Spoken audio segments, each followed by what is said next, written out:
Now, this episode I'm going to break down into two parts, and we're going to answer the vital question.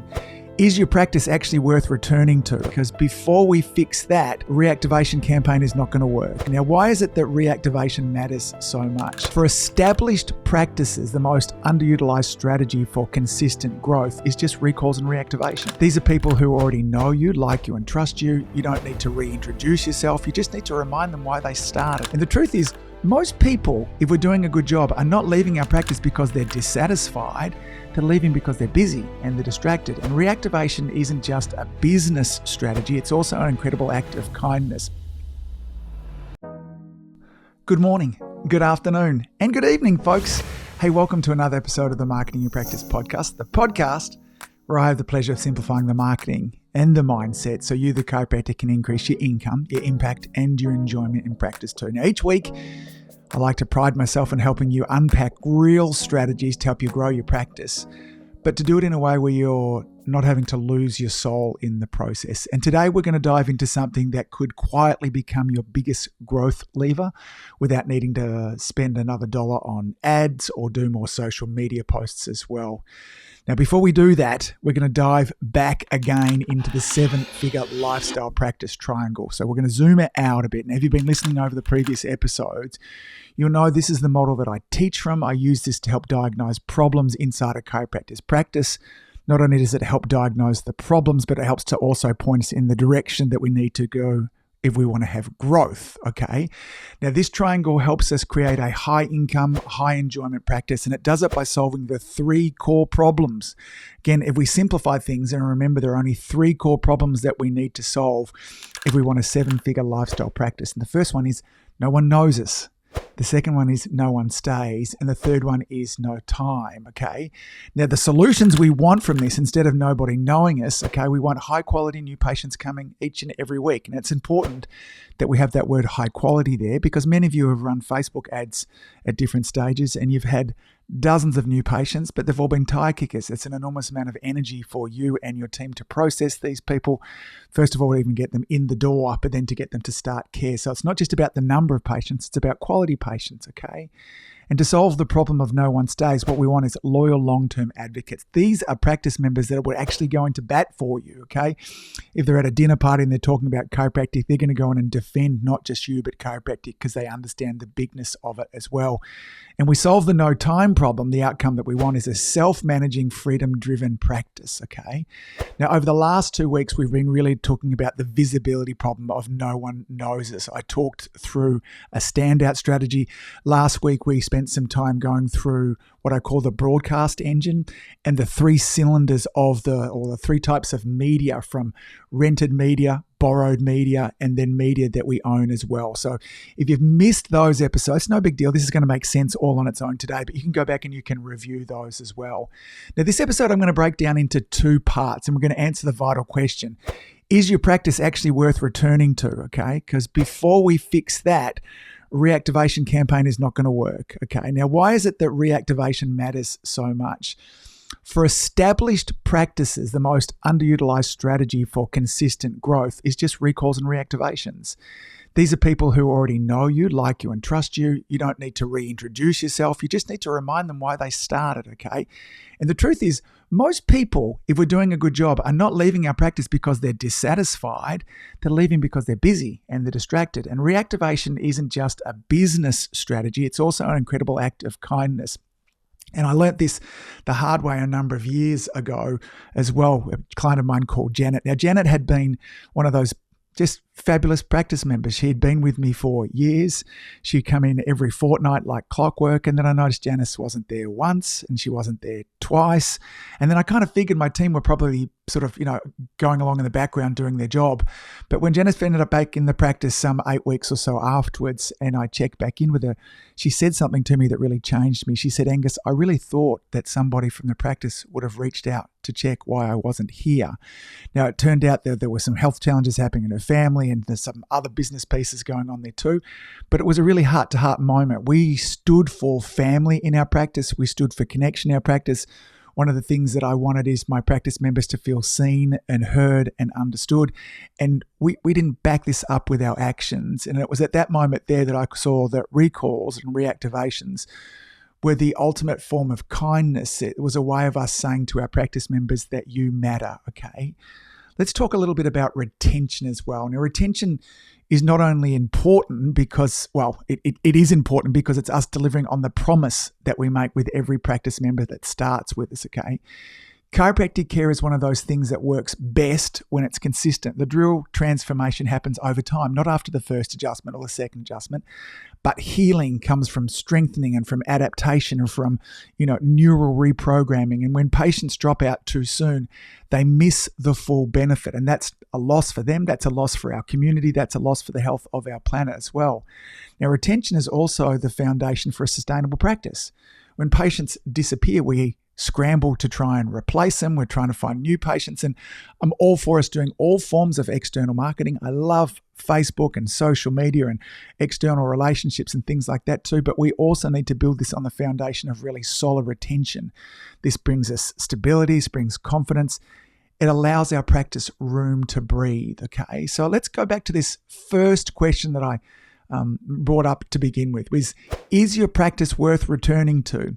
Now, in the early days, I had to answer this question with a no. I was so incredibly rigid with how the rules and how I went about things in my practice that when somebody left, there was no number of reactivation emails or phone calls that was going to have them come back in, because I was arrogant, okay? It was either my way or the highway. Now, that worked for some practice members, but my rigidity also repelled people. And I'm embarrassed in many ways when I look back on how I acted, but it was a great learning process as well, okay? So before we send out a single email or a text to reactivate our patients again, we've got to ask ourselves, are we offering something that people actually want to come back to? Now, you might be super confident that you are already doing this. I'm going to have a lot of suggestions that will help you get better. And for those of you that are not seeing a lot of internal referrals or don't feel good about this, then I'll give you some action strategies that will help you find out what are the problems and how do we go about fixing them. Now, in previous episodes, I've introduced you to the concept of what's referred to as a net promoter score. So there are several ways that we can audit our practice.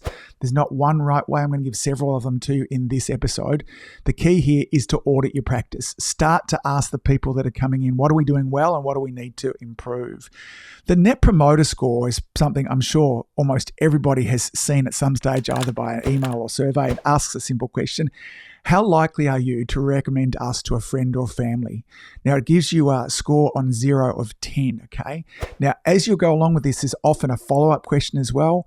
What's the main reason for your score? Or an open-ended answer or question that might say, do you have any feedback on how we could improve our services here as well? We break down our responses into 3 different categories. The promoters are the people that score us in the range of 9 or 10. The passives of people are 7 and 8. And the detractors are people from 0 to 6. Okay, and so what we end up doing is we minus the percentage of promoters from the percentage of detractors. Now, in terms of scoring this as well, anything above 50 would be a minimum to start. And if you want to dive a little deeper into this, just do a Google search on a net promoter score.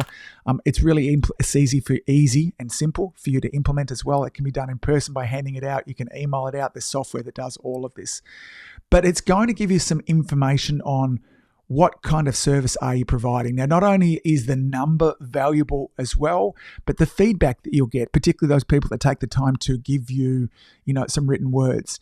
Now, again, at its simplest, if you have a practice full of multiple practitioners, the first time around, you might want to run this across everybody. But ultimately, this would be something that you'd want to do across individual practitioners. And this should be built into their KPIs as well. So if you have associates in there, you want to have a KPI built around their net promoter score. This is something easy for you to coach on and support going forwards. And instead of kind of bundling them all in together, you would break them down amongst the practitioners. Okay, so the net promoter score is a good spot to start. Now, again, if you do some research on this, there's some downsides to a net promoter score. And so I suggest once you get this up and implemented, there are other things that you should be doing as well.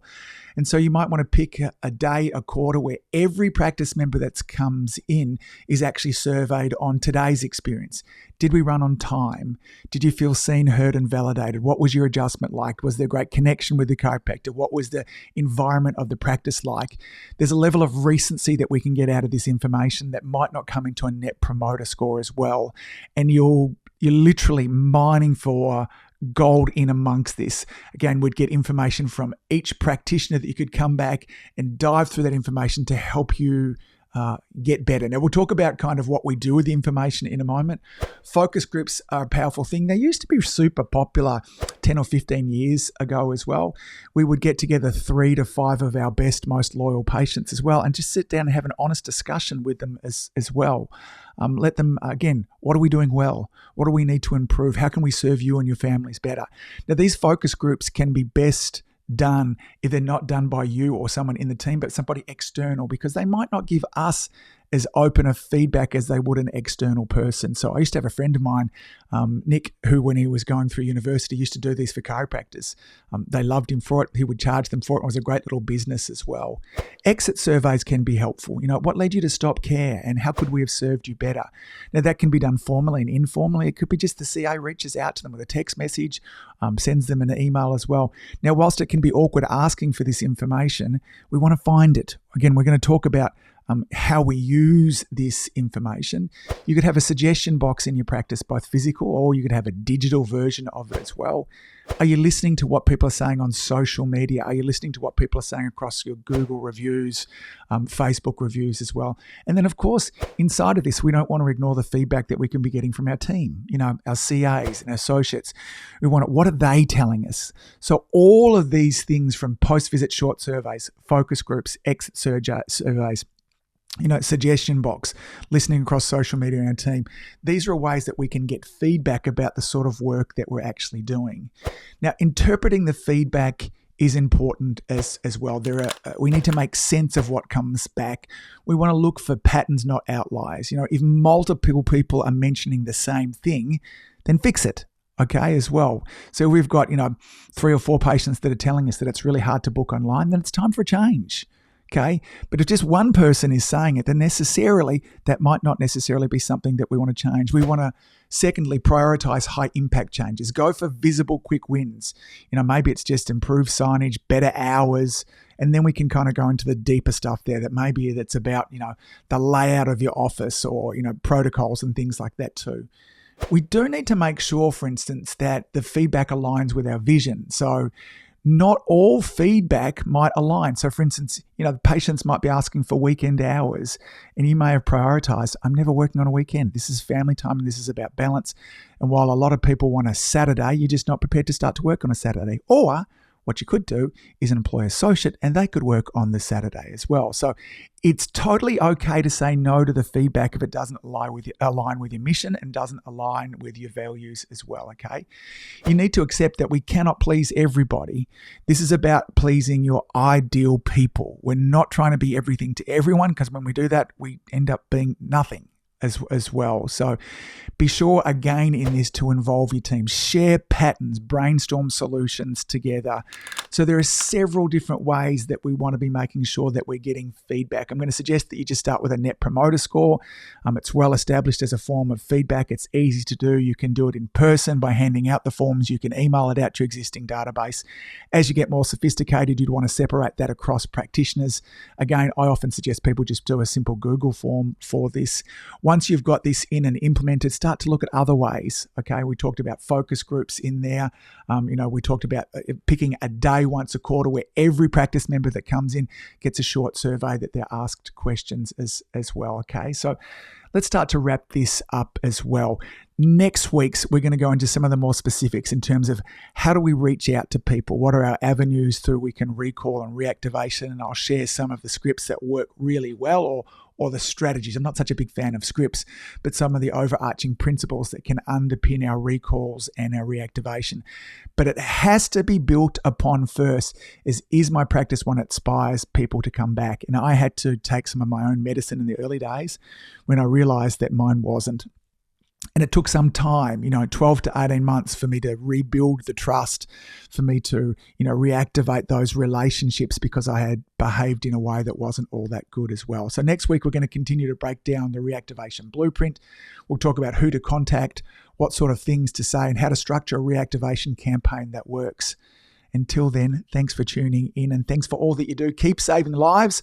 I'll see you back here next week to answer the question or to go through the reactivation blueprint. See you then. Bye. If you've enjoyed listening to this podcast, you have to come and check out my Community Influencer program. It's my monthly coaching program where we take all this material and I'll work with you to help you apply it, implement it, and systemize it. The Community Influencer Group Coaching Program is designed to help you increase your practice income, impact, and enjoyment. Join me over at anguspyke.com/join. That's anguspyke.com/join. I'd love to see you there.